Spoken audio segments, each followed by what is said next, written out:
प्रिय छात्र एवं छात्राओं, मैं आपका हिंदी विषय का शिक्षक महेंद्र धाकड़ और आज हम पढ़ेंगे हमारा 11वां अध्याय जिसका नाम है रसखान के सवेये।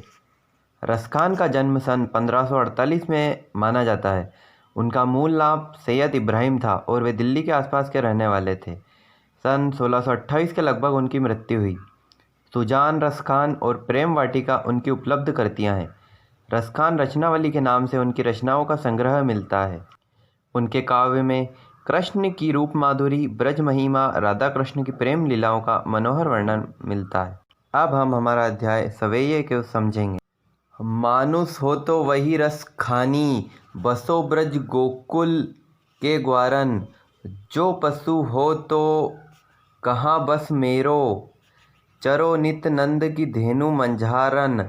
पाहन हो तो वही गिरी, को जो कियो हरिछत्र पुरंदर धारन। जो खग हो तो बसेरो करो, मिली कालिंदी कुल कदम्ब की डारन। प्रस्तुत पंक्तियों में कवि रसखान के श्री कृष्ण एवं उनके गांव गोकुल ब्रज के प्रति लगाव का वर्णन हुआ है। रसखान मानते हैं कि ब्रज के कण कण में श्री कृष्ण बसे हुए हैं। इसी वजह से वे अपने प्रत्येक जन्म में ब्रज की धरती पर जन्म लेना चाहते हैं। अगर उनका जन्म मनुष्य के रूप में हो तो वो गोकुल के ग्वालों के बीच में जन्म लेना चाहते हैं।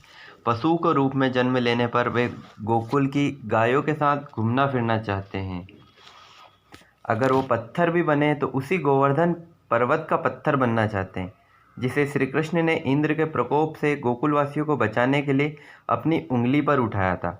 जो छग हो तो बसेरो करो, मिली कालिंदी कुल कदम्ब की डारन। अगर वे पक्षी भी बने तो वो यमुना के तट पर कदम्ब के पेड़ों में रहने वाले पक्षियों के साथ रहना चाहते हैं। इसी प्रकार कवि चाहे कोई भी जन्म ले, वो रहना ब्रज की भूमि पर ही चाहते हैं। इस प्रकार रसखान ने बताया है कि वे किसी भी योनि में जन्म ले तो वे गोकुल की भूमि पर ही जन्म लेना चाहते हैं और श्री कृष्ण के कण कण में समाये हुए हैं तो उनके साथ समय बिताना चाहते हैं। अब हमारा दूसरा पद्यांश है। या लकुटी अरु कामरिया पर, राज तिहुपुर को ताजी डारो। आठव सिद्धि नवो निधि के सुख, नंद की गाय चराई बिसारो। रसखान कबो इन आखिन सो, ब्रज के बन बाग तड़ाग निहारो। कोटिक ए कल धोत के धाम, करिल के कुंजन ऊपर वारो। इन पंक्तियों में कवि रसखान का भगवान श्री कृष्ण एवं उनसे जुड़ी वस्तुओं के प्रति बड़ा गहरा लगाव देखने को मिलता है। वे कृष्ण की लाठी और कंबल के लिए तीनों लोकों का राजपाट तक छोड़ने के लिए तैयार है। अगर उन्हें नंद की गायों को चराने का मौका मिले तो इसके लिए वो आठों सिद्धियां एवं 9 निधियों के सुख को भी त्याग कर सकते हैं। जब वे कवि ने ब्रज के वनों, बगीचों, तालाबों इत्यादि को देखा, वे इनसे दूर नहीं आ पा रहे हैं। जब से कवि ने करील की झाड़ियों और वन को देखा है, वो इनके ऊपर करोड़ों सोने के महल भी न्यौछावर करने के लिए तैयार है। इस प्रकार कवि श्री कृष्ण से जुड़ी हुई वस्तुओं के साथ रहने व उनका उपयोग करने के लिए तीनों लोकों का सुख भी त्यागने के लिए तैयार हैं। हमारा तीसरा पद्यांश है। मोर पखा सिर ऊपर राखियो, गुंज की माल गरे पहिरोंगी। ओढ़ी पीतम्बर ले लकुटी बन, गोधन ग्वारिन संग फिरोंगी। भाव तो वो ही मेरो रस खानी, सो तेरे कहे सब स्वांग करोंगी। या मुरली मुरलीधर की अधरान, धरी अधर ना धरोंगी।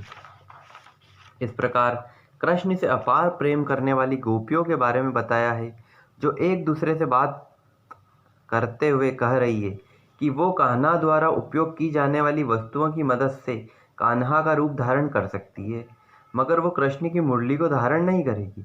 यहाँ गोपियाँ कह रही है कि वे अपने सिर पर श्री कृष्ण की तरह मोर पंख से बना मुकुट पहन लेगी, अपने गले में कुंज की माला भी पहन लेगी, उनके समान पीले वस्त्र पहन लेगी और अपने हाथों में लाठी लेकर वन में ग्वालों के साथ गायें चराएगी।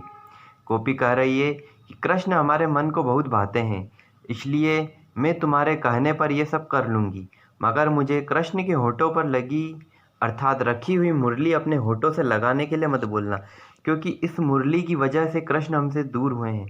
गोपियों को लगता है कि श्री कृष्ण मुरली से बहुत प्रेम करते हैं और उसे हमेशा अपने होठों से लगाए रखते हैं, इसलिए वह मुरली को अपनी सोतन या सोत की तरह देखती है। अब हमारा चौथा पद्यांश है। काननी दे अंगूरी रहीबो, जब ही मुरली धुनी मंद बजे है। मोहिनी तानन सो रस खानी, अटा चढ़ी गोधन गेहो तो गेही। टेरी कहो सिगरे ब्रज लोगिनी कालही, कोऊ कितनो समझे है। माई रीवा मुख की मुस्किन, संभरी न जेहे न जेहे न जेहे। इन पंक्तियों में गोपियों के कृष्ण प्रेम का वर्णन किया गया है। वो चाह कर भी कृष्ण को अपने दिलो दिमाग से निकाल नहीं सकती है, इसलिए सभी गोपियां कह रही है कि जब कृष्ण अपनी मुरली बजाएंगे तो वो उससे निकलने वाली मधुर ध्वनि को नहीं सुनेगी। वो सभी अपने कानों पर हाथ रख लेगी।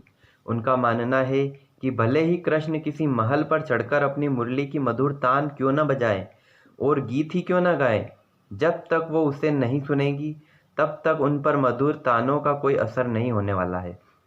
लेकिन अगर गलती से भी मुरली की मधुर ध्वनि उनके कानों में चली गई तो फिर हम अपने वश में नहीं रह पाएंगी।